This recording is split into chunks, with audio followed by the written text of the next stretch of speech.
Hello नमस्कार बच्चों, कैसे हैं आप लोग। तीसरा चैप्टर संस्कृत का लेकर आ गए हैं, अलस कथा। देखते हैं इसमें क्या क्या इंपॉर्टेंट क्वेश्चन है।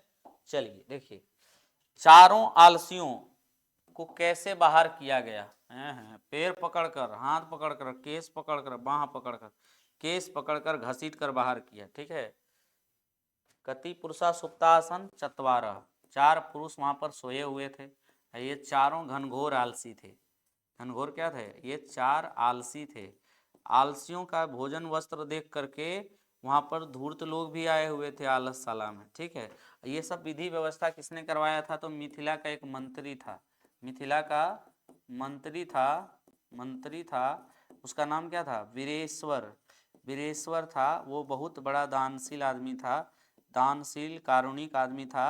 लेकिन उन्होंने कहा कि जो लोग हैं आलस, वो लोग आलसशाला में रहेंगे, वहां से आपको भोजन वस्त्र सब कुछ मिलेगा। लेकिन ये भोजन वस्त्र का लाभ देख करके धूर्त लोग भी वहां चले गए। अब उसकी परीक्षा के लिए आलसशाला के चारों बगल आग लगाई गई, जिसमें सब लोग भाग गए धूर्त लोग, लेकिन चार लोग सुतले रह गए। चार लोग जो सुतले रह गए, पहला आलसी कहता है, पहला जो आलसी है वो कहता है क्या, मतलब आग लगने के बाद जब हल्ला होता है तो वो कहता है अहो कथमयम कोलाहल। कथमयम कोलाहल, क्या लिख रहे हैं हम? कथमयम कोलाहल। दूसरा कहता है तर्क्यते यदस्मिन गृहे अग्निर्लग्नो अस्ति, लगता है इस घर में आग लग गई है। तीसरा कहता है को अपि तथा धार्मिको नास्ति, कोई धार्मिक आदमी नहीं है जो आग में जल डाल दे। तो चौथा कहता है अये वचाला कति वचनानी वक्तुम शक्नुत, मतलब क्या तुम लोग बड़बड़ कर रहे हो, सोने में डिस्टर्ब हो रहा है हमको। तो यानी कि जैसे चार आलसी आपस में बड़बड़ा रहे हैं लेकिन भाग नहीं रहे हैं। अलस कथा अंतर्गत मिथिला में कौन मंत्री थे? तपेश्वर, भुवनेश्वर, वीरेश्वर, महेश्वर। वीरेश्वर मिथिला का मंत्री कौन? वीरेश्वर। अलसशाला में आग क्यों लगाई गई थी? आलसियों को भगाने के लिए, आलसियों की परीक्षा करने के लिए, कि आलसशाला की संपत्ति को हड़पने के लिए? इनमें से किसी के लिए नहीं, आलसियों की परीक्षा करने के लिए। ठीक है। अगला है, अलसशाला में आग लगाने पर कितने लोग नहीं भागे थे? 3 5 4 6, चार लोग नहीं भागे थे। तो वही चारों आपस में बात कर रहा था। अगला है, घर में लगी आग को देखकर कौन लोग पलायमान हो गए? आलसी लोग, समझदार लोग, फुर्तीले लोग, धूर्त लोग। धूर्त लोग भाग गया था ना, आलसी लोग वहीं रह गया था चार को। अरे हल्ला कैसा, किसने बोला? प्रथम मंत्री, लेखक, राजा, प्रथम पुरुष ने बोला अहो कथमयम कोलाहल, वही हल्ला कैसा। बनावटी आलस दिखाकर कौन भोजन ग्रहण कर रहे थे? विद्वान, मूर्ख, धूर्त, जानकार। तो धूर्त लोग भोजन ग्रहण कर रहे थे। अगला है वीरेश्वर। वीरेश्वर होगा। वीरेश्वर कौन थे? वीरेश्वर कौन थे?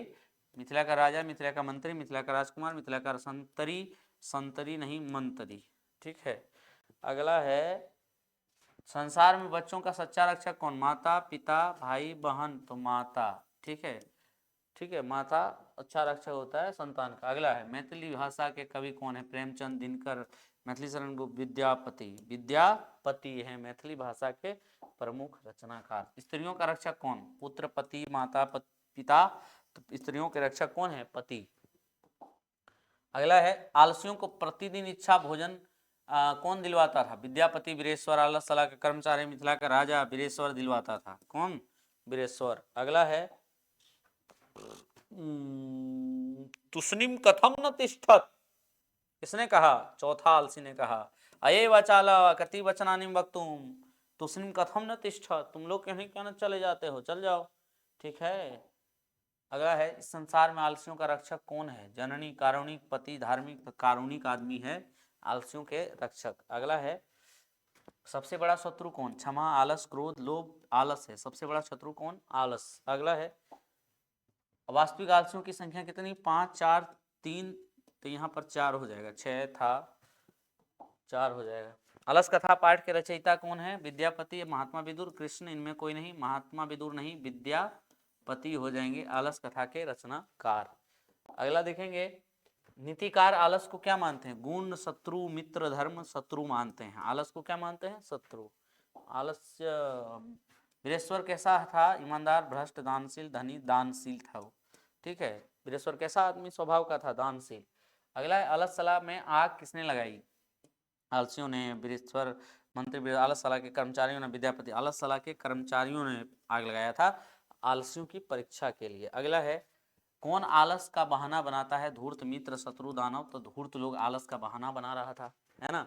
अगला है आलसियों की परीक्षा क्या लगाकर किया गया? पानी, आग, हवा, बिजली। आग लगाकर किया गया। आलसशाला के चारों तरफ आग लगा दी गई, है ना। चारों आलसियों का क्या पकड़कर बाहर किया गया? हाथ, पैर, केस, कान। केस पकड़कर, ठीक है, केस पकड़कर बाहर किया गया। अगला है आलसियों का रक्षक कौन होता है? बलवान, दयावान, पिता, पुत्र, दयावान लोग। आलसियों का रक्षक दयावान लोग। अगला है आग को गिरते हुए देखकर कौन आलसियों को बाहर निकाला? मंत्री, राजा, प्रथम पुरुष, नियोगी पुरुष। नियोगी पुरुषों ने बाहर निकाला, ठीक है। अगला है अगला क्वेश्चन क्या है? दयावान लोग किसका रक्षक होता है? दानव, मानव, आलसी, दुष्ट। आलसी का रक्षक होता है। अगला है विद्यापति कौन थे? लेखक, कवि, राजा, मंत्री। तो विद्यापति कौन थे? एक लेखक। ओ, मैथिली भाषा के कवि, मैथिली कवि।